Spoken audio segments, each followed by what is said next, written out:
ہر ایک راہ سوئے منزل ہے گامزن، کر جستجو اگر تجھے خدا کی تلاش ہے، خدا کی تلاش ہے۔ اچھا شاہ صاحب، جب دیکھیں ایک دو اور بھی پہلو جو ہیں وہ سامنے آئے ہیں جب نوجوانوں کی طرف سے آئے ہیں، جب نوجوانوں سے بات کی جاتی ہے تو دیکھیں ایک بات یہ کی جاتی ہے کہ جو دین کے جو ماننے والے ہیں وہ کہتے ہیں کہ ہم، اور جو نہیں ماننے والے، جب ان کی آپس میں کوئی بحث ہوتی ہے تو ایک اعتراض یہ بھی کیا جاتا ہے کہ دیکھیں انسان جو ہے اس کی فطرت میں اللہ تعالیٰ نے ایک یعنی جمالیاتی حص بھی رکھی ہوئی ہے جو کہ ہر انسان کی فطرت میں ہی ہے اس کے ساتھ۔ اچھا، اب کہا یہ جاتا ہے کہ یہ جو جمالیاتی حص ہے، اگر دین کے حوالے سے جب بات کی جاتی ہے تو کہا یہ جاتا ہے کہ دین جو ہے وہ اس جمالیاتی ذوق کے اوپر قدغن لگاتا ہے، یعنی جب آپس میں یہ بات کی جاتی ہے۔ اچھا، اب بات یہ ہے کہ اس کے ساتھ ساتھ اس کی دلیل یہ دی جاتی ہے کہ جب ایک انسان جو ہے اگر وہ دین کو پوری طرح فالو کرتا ہے تو دین جو ہے وہ چونکہ ایک روک پیدا کرتا ہے اس کے جمالیاتی ذوق میں، تو اگر وہ یعنی کہ جمالیات کی طرف اس طرح سے نہیں جاتا جس میں بہت ساری چیزیں آ جاتی ہیں، شاعری ہے یا ادب ہے، اس طرح کی چیزیں، یا مصوری، تو جی، تو اگر وہ نہیں جاتا تو ظاہر ہے کہ وہ اپنے ذوق کے خلاف یا اپنے ذوق کے اوپر ایک روک لگا دیتا ہے، جس کے نتیجے میں اس کے اندر فرسٹریشن بھی پیدا ہو سکتی ہے اور ہوتی ہے۔ تو جو سوسائٹی ہے وہ اس کے نتیجے میں بعض دفعہ انتشار کا بھی شکار ہو سکتی ہے۔ تو اس کے پیچھے کیا حکمت ہے کہ دین جو ہے وہ ایک روک پیدا کرتا ہے؟ ہاں صاحب، بات یہ ہے کہ پہلے بھی ہم نے بات کی کہ مذہب جو ہے وہ فطرت کے ساتھ ہے، کوئی مذہب جو ہے وہ فطرت کے خلاف نہیں ہے، لیکن اس کے جو بعد میں آنے والے جو ہیں، جو لوگوں نے اپنے مفاد کی خاطر اس کو چینج کیا، اس میں ان کی تو تشریح ہو سکتی ہے کہ یہ والی جو آپ نے کہا کہ یہ لوگ، مجھے نہیں پتہ یہ کون کیسے لوگ تشریح کرتے ہیں۔ بہرحال ہم اگر اسلام کی طرف دیکھیں اور جب ہم خدا تعالیٰ کی جو ایک خدا تعالیٰ نے کائنات جو تخلیق کی ہے اس میں ایک توازن اور خوبصورتی ہم دیکھتے ہیں کہ پہاڑ ہیں، دریا ہیں، سمندر ہیں، باغات ہیں، پھول ہیں، مختلف رنگوں کے پھول، مطلب اللہ تعالیٰ سے صاف ظاہر ہے کہ اللہ تعالیٰ خوبصورتی کو پسند کرتا ہے، اور اگر انسان میں اللہ تعالیٰ نے یہ حص پیدا کی ہے تو پھر اس کا مطلب انسان کی فطرت میں ہے، اور فطرت کے خلاف تو مذہب جا ہی نہیں سکتا۔ ٹھیک ہے، یعنی سب سے پہلے تو پھر اس چیز کو واضح کرنے کی ضرورت ہے کہ یہ بات واقعی اس طرح ہے بھی ہے یا نہیں، جس طریقے سے بیان کی گئی ہے، یہی تو یہی مسئلہ یہ ہے کہ یہ ہے نہیں۔ مسئلہ یہ ہے کہ مطلب بعض حضرات نے اپنے وہ کام چلانے کے لیے انہوں نے اس طرح کی باتیں کی ہیں، کوئی نہ کوئی وہ نیا کوئی ایسا کوئی ڈھونگ ہونے والی بات ہے۔ ادروائز جو علم کا جو بھی ہے ذریعہ ہے، اس نے اسلام نے خاص طور پہ اس کی ترویج میں کام کیا، اسلام نے ہمیشہ سپورٹ اس کے پیچھے کھڑا نظر آتا ہے، مذہب ہمارا اسلام جو ہے، تو اس لیے یہ بات تو بہرحال جی بالکل ایسا ہی ہے۔ اور حضور صلی اللہ علیہ وآلہ وسلم کی حدیث بھی ہے جس میں آپ نے فرمایا کہ خدا تعالیٰ جمال ہے اور جمال کو پسند کرتا ہے، یعنی کہ خدا تعالیٰ حسن ہے اور حسن کو پسند کرتا ہے۔ تو حسن میں پھر بھی دیکھیں، جمال جو لفظ ہے یا حسن جو ہے، اگر آپ اس کی تشریح کریں تو سارا جو مصوری ہے، اگر اچھی حسین مصوری ہے تو وہ اس کو پسند کرتا ہے۔ اگر آپ دوسرا ادب ہے، شعر و شاعری ہے یا کوئی دوسری چیزیں ہیں، اس کو پسند کرتا ہے۔ لیکن دیکھ لیں اسلام نے ہر چیز کی ایک بنیاد رکھ دی ہے۔ اسلام نے انسان کے ہر کام کے عمل کی بنیاد نیت رکھ دی ہے کہ انسان کا جو عمل ہے وہ اس کی نیت کے اوپر اس کو پرکھا جائے گا، جس طرح کہ حدیث ہے کہ انما الاعمال بالنیات، آپ کا پیچھے نیت کیا ہے۔ اگر آپ کوئی تصویر بناتے ہیں کسی فائدے کے لیے، انسانیت کے کوئی فائدے کے لیے، تو ٹھیک ہے، وہ ایکسیپٹیبل ہے۔ لیکن دوسری طرف اگر آپ وہی انتشار پھیلانے کے لیے یا کوئی دنگا و فساد کروانے کے لیے کرتے ہیں تو وہ چیز پھر غلط ہے۔ یعنی اس میں ہمیں یہ بھی بات نظر آتی ہے کہ دیکھیں یہ جو جمالیات ہے، یہ جمال جو لفظ ہے، اس کی بھی تشریح کرنے کی ضرورت ہے کہ جمالیات کے زمرے میں آتی کون کون سی چیزیں ہیں۔ بالکل، ہم تو دیکھیں جمالیت ہے کیا چیز، جی، یعنی حسن جی انسان کے اندر ہو ٹھیک ہے یا ایک ظاہری حسن ہو یا معاشرے میں انسان یا انسان کے کردار سے بالکل ٹھیک جو حسن پیدا. کیا آپ یہ بتائیں کہ نیکی میں حسن نہیں ہے؟ بہت اچھی بات ہے. آپ یہ دیکھیں کہ سچائی میں حسن نہیں ہے. بالکل ٹھیک. سچائی سے جو اطمینان قلب ہوتا ہے, جو ایک دنیا میں خوبصورتی پھیلتی ہے, وہ دیکھیں یہ ساری یعنی یہ چیزیں شاہ صاحب وہی والی بات ہے دیکھیں جو ہم نے اس سے پہلے ایک دفعہ کی تھی کہ معاشروں میں جن معاشروں میں وہ ساری خوبیاں موجود ہیں جو صفاتی اعتبار سے اللہ تعالیٰ کی طرف ہم لے کے جاتے ہیں اس کو کہ یہ خدا تعالیٰ کی صفات ہیں.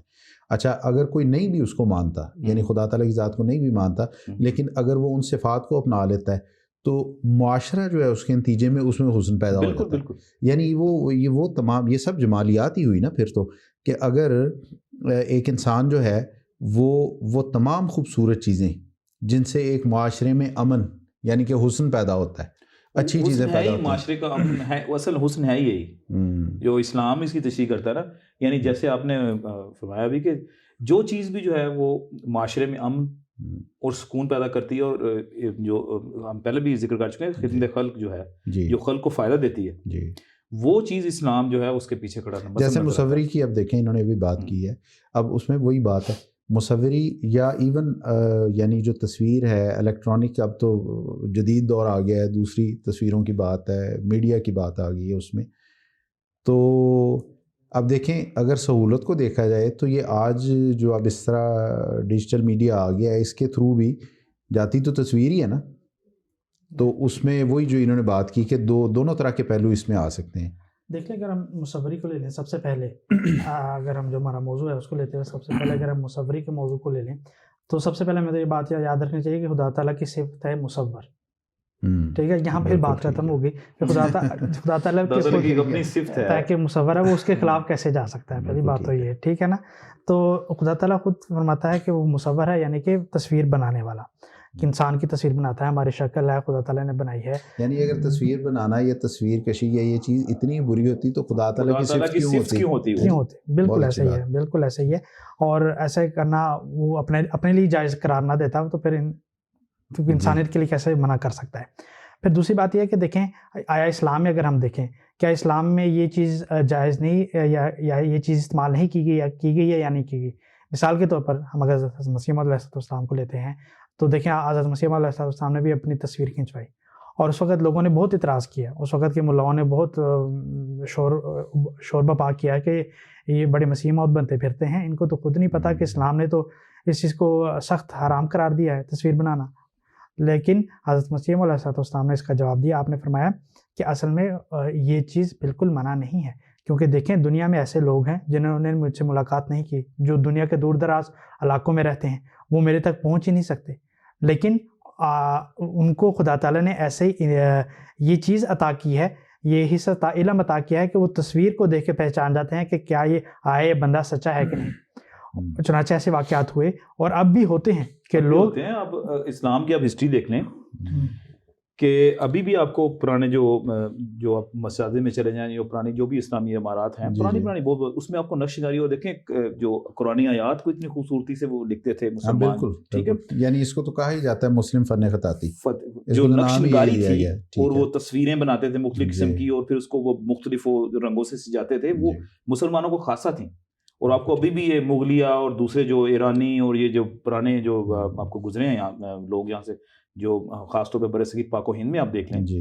تو ان کے عمارات میں کوئی جگہ نظر آتے ہیں. یعنی کہ اسلام میں یہ چیز تو منع ہے ہی نہیں. اور یہ اگر کسی کی اختراع ہوگی, اب اگر کسی کے مولوی نے یا کوئی لوگ اپنے وہ فتوے بنا لیں تو وہ علیحدہ بات ہے, وہ تو اس کی پھر اپنی ذاتی اختراع ہے نا. اب اس کو اگر اس نے اسلام کا نام دے دیا تو اس کے نام دینے سے تو یہ مذہب تو اس کے خلاف نہیں. اچھا جیسے ابھی انہوں نے بلال صاحب نے بات کی ہے, دیکھیں وہ تصویر کی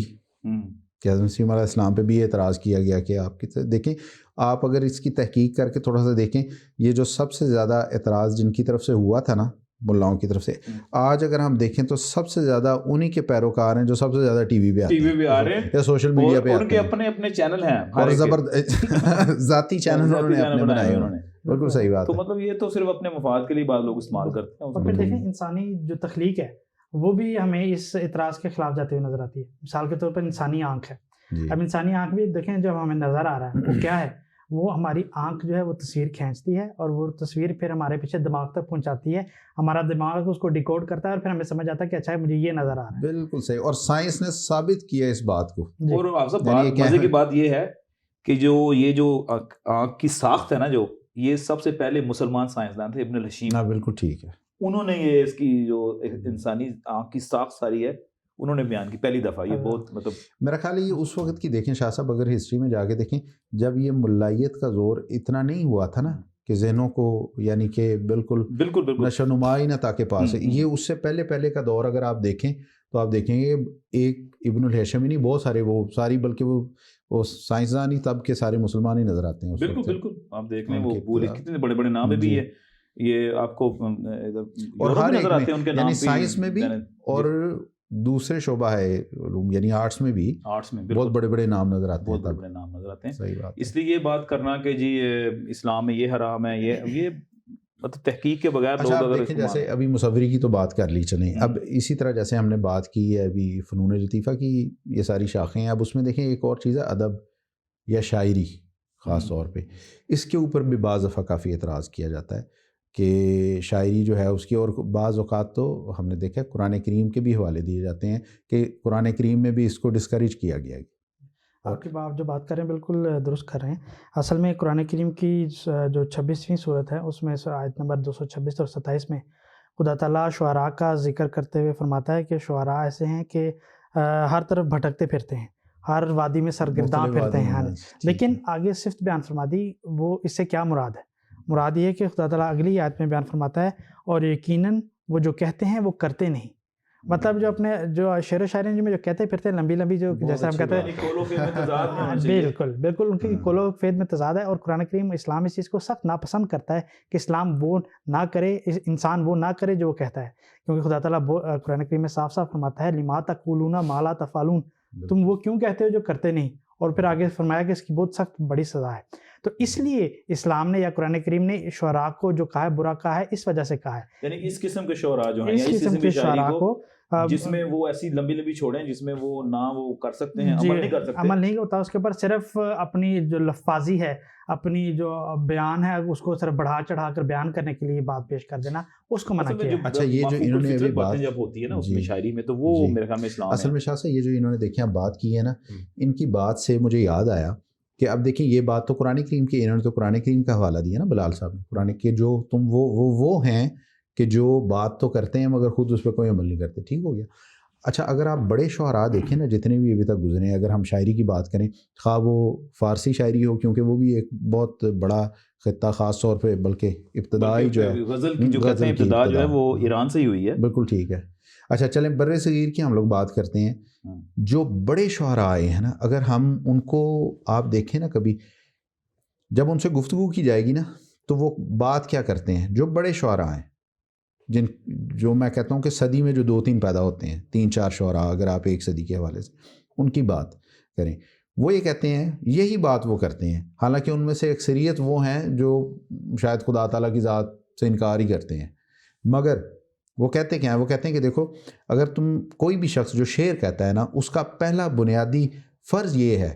کہ جو بات وہ بیان کر رہا ہے وہ تجربہ اس کے اوپر گزرنا چاہیے.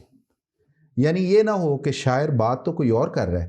اور اس کا وجود اس کے خلاف گواہی دے رہا ہے، یا وہ گواہی نہیں دے رہا اس کے حق میں، اس کا اپنا وجود، یعنی وہ اس کی ذات اس تجربے سے گزری نہیں ہے. اور ایسا نہ لگ رہا ہو کہ شاعر کی بات میں، اس کے کلام میں اور شاعر کی ذات میں کردار میں اس کے کوئی بود ہے، کوئی تضاد ہے. ایسی بات نہیں. یہ تو آپ جس بھی بڑے شاعر سے بات کریں گے وہ یعنی آپ کو سب سے پہلی بنیادی بات بتائے گا کہ اصل شاعری اور مصنوعی شاعری کا بنیادی فرق یہ ہے. اصل میں ہاں سب بات یہ ہے کہ بڑا شاعر ہوتا ہی وہ ہے، قامت جو ہے نا اس کی آپ اس سے ماپتے ہیں کہ اس کے کردار میں اور اس کی شاعری میں.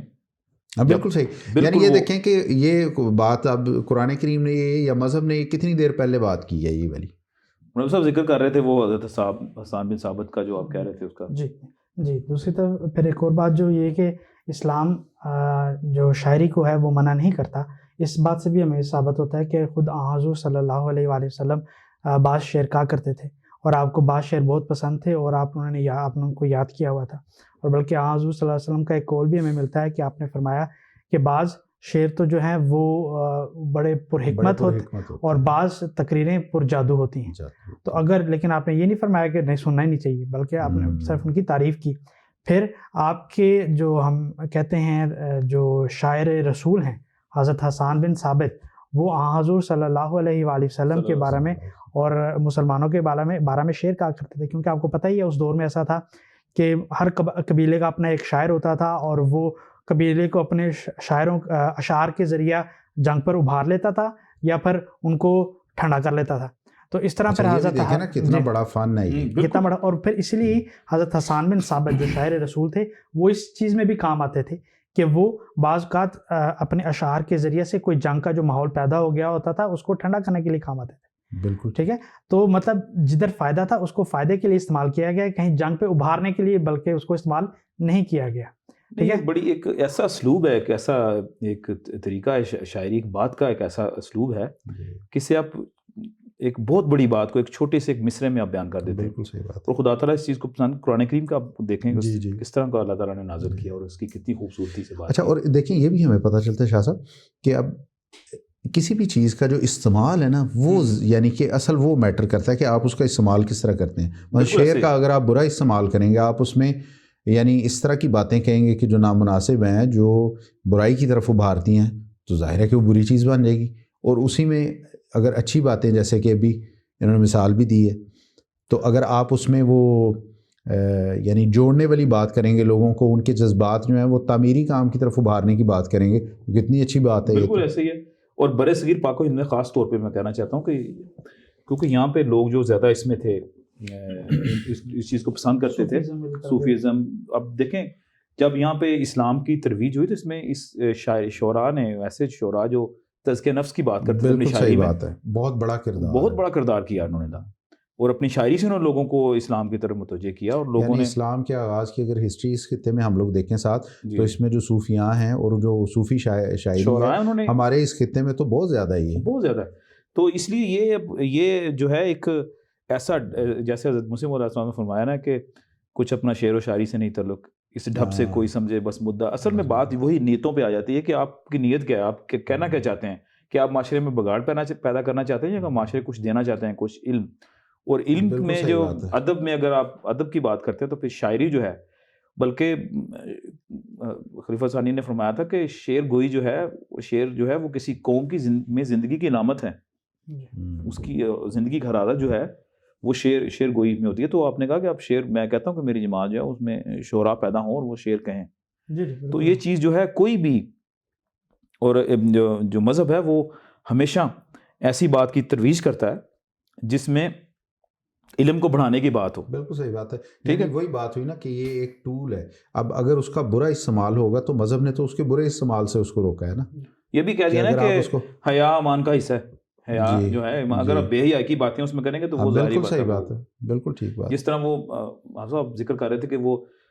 پرانے زمانے میں جب جنگیں ہوتی تھیں تو وہ رجس جب پڑھتے تھے تو وہ جو مردہ، جو سپاہی جو بالکل وہ زخمی ہوتے تھے، وہ بھی جان وہ کھڑ کے کھڑے ہوئے تھے. اور آپ یہ دیکھیں کہ جب جنگ ہوتی تھی، اب جیسے جنگ ہوتی ہے اس کا کہتے ہیں جی بنیادی جو ہے وہ تو اس کا سامان ہی ہوتا ہے نا، اسلحہ اور فوج، اور اس کے ساتھ اس کے ویپنری جو ہوتی ہے اس کے ساتھ کے اسلحہ وغیرہ. یعنی اس وقت جنگ کے بنیادی ساز و سامان میں یہ شامل تھا کہ جو رجزیہ اشعار پڑھنے والے ہیں وہ لوگ سب سے آگے ہوں گے، وہ بھی ہوں، کیونکہ جذبات تو سارے انہوں نے ابھارنے تھے. اور یہی ہوتا تھا، ساری رات وہ یہ اشعار پڑھتے تھے، اگلے دن صبح جنگ ہونی ہوتی تھی، جنگ سے پہلے بھی سارے. اور وہی بات جو آپ ابھی کہہ رہے تھے کہ جو مردہ بھی، جو نیم مردہ بھی جو شخص ہو چکا ہے وہ بھی اٹھ کے کھڑا ہو جاتا ہے. اور حالیہ دور میں جو کچھ زیادہ عرصہ نہیں ہوئے، 50-100 سال پیچھے چل جائیں آپ، یہ یورپ کی جنگوں میں بھی آپ دیکھنے میں وہ ہوتے تھے، ان کے شاعر بھی تھے، ٹھیک ہے، انقلابی شاعر جو کہتے تھے. اور برصغیر پاک و ہند میں بھی ہم نے دیکھا بڑے وہ انقلابی شاعر ہمارے جو انہوں نے مطلب ایک، جی بالکل ٹھیک ہے، ایک معاشرے میں ایک زندگی کی نئی جو بڑے بڑے نغمے لکھے گئے جب یہ جنگیں ہوئی ہیں ہمارے ادھر بھی، ہندوستان اور پاکستان کی آپس میں، تو دونوں طرف سے بڑے بڑے جذبات ابھارنے والے نغمے آپ آج بھی شاید جو قومی دن آتے ہیں دونوں ملکوں کے، ان پہ لوگ سنتے ہوں گے، میرا خیال ہے عام بجائے جاتے ہیں وہ نغمے جذبات ابھارنے والے. تو یہ جو چیزیں ہیں یہ اسلام بہرحال ان چیزوں کے تو بالکل نہیں کرتا. اچھا دیکھیں، اصل بات یہ ہے کہ اسلام نے نا ایک بنیاد رکھ دی ہے، ایک اصول قائم کر دیا ہے کہ جو شراب ہے اس کے معاملے میں صاف قرآن کریم صاف صاف بیان کرتا ہے کہ اس کے فوائد بھی ہیں اور نقصانات بھی ہیں، لیکن اس کے نقصانات اس کے فوائد سے زیادہ ہیں، اس لیے اس کو ترک کیا جائے، اس کو حرام قرار دیا ہے۔ تو یہی جو اصول ہے یہ ہم ہر چیز پر جو اسلام کی جو تمام تعلیمات ہیں اس کے اوپر ہم اس کو، یا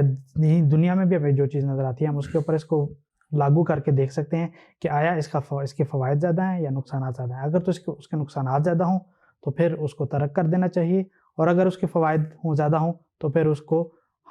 اپنا لینا چاہیے۔ شعر و شاعری میں بھی بالکل یہی بات ہے کہ اگر شعر و شاعری سے آپ کو کوئی فائدہ حاصل ہو رہا ہے تو ٹھیک ہے ضرور، لیکن اگر آپ شعر و شاعری کے ذریعے صرف نقصان پھیلانے والے بن رہے ہیں،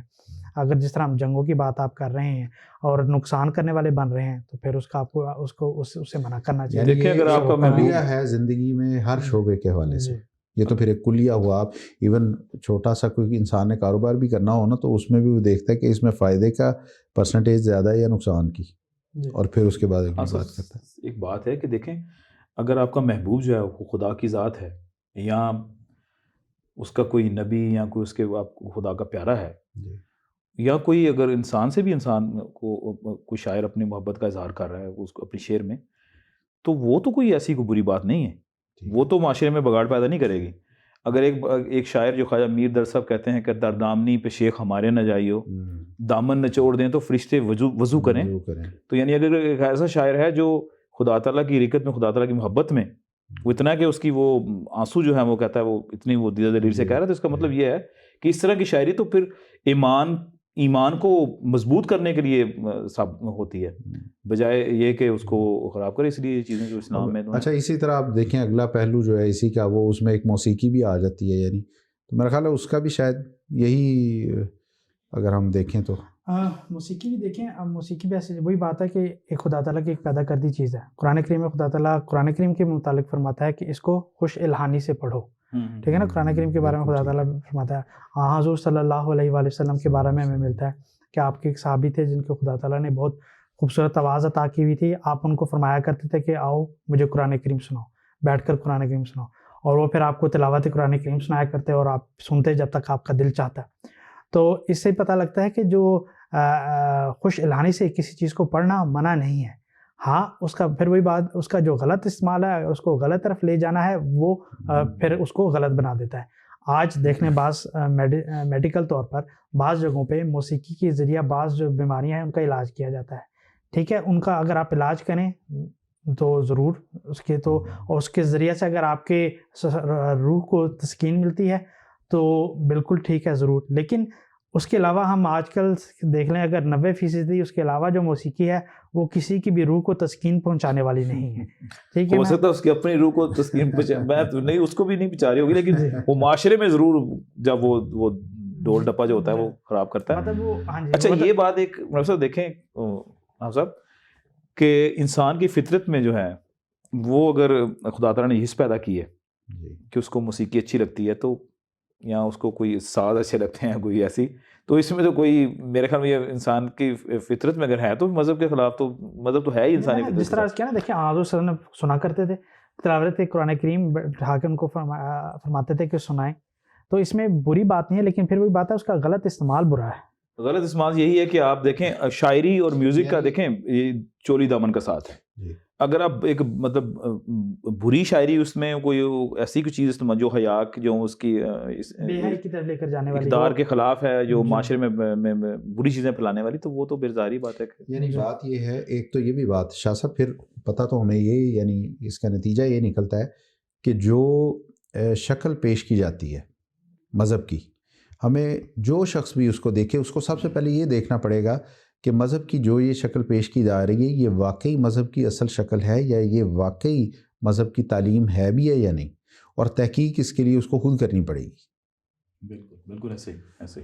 تو اس کے بعد اصل میں پتہ چلے گا، ورنہ بعض شکلیں تو اب ہم سارے دیکھتے ہیں، بعض شکلیں ایسی ہیں جن کو دیکھ کے میرا خیال ہے شاید جو مذہب کے بڑا قریب بھی ہوگا وہ بھی پیچھے ہٹ جائے گا اس طرح کی شکل کو دیکھ کے، اور ہوگی وہ بھی نام لیبل اس پہ بھی مذہب کا ہی ہوگا۔ بالکل ایسے ہی ہے، اور پھر اپنی اپنی جو تشریحات کی گئی ہیں اس مذہب کی، اس نے یہ سارا کام بگاڑا۔ اگر صحیح تحقیق کرنے والا ایک طالب علم ہے وہ اگر غور سے خاص طور پہ میں کہوں گا اسلامی اگر وہ لٹریچر کا مطالعہ کرتا ہے جی تو اس کے سامنے بالکل واضح ہو جاتی ہے کہ یہ ساری چیزیں جو ہاں کسی چیز کو آپ بدعت اور ایسی چیز بنا لیں کہ جو معاشرے کو بگاڑے، اس کے علاوہ اسلام میں کوئی چیز ایسی نہیں۔ بالکل۔ تو انشاءاللہ ہم لوگ اس تسلسل کو آئندہ بھی جاری رکھیں گے۔ جزاکم اللہ۔ تو ناظرین سے میں یہ درخواست کروں گا کہ آپ ہمارے ساتھ جڑے رہیں اور اپنے جو بھی ہماری گفتگو سے آپ کے ذہن میں جو بھی سوال پیدا ہوتے ہیں ہمیں ضرور بھجوائیں۔ ہمارا واٹس ایپ کا نمبر اور ای میل ایڈریس آپ دیکھ رہے ہوں گے اپنی اسکرین پہ۔ جزاکم اللہ۔ اگلے پروگرام میں انشاءاللہ دوبارہ ملاقات ہوگی۔ السلام علیکم ورحمۃ اللہ وبرکاتہ۔ وعلیکم السلام۔ ہر ایک راہ سوئے منزل ہے گامزن، کر جستجو اگر تجھے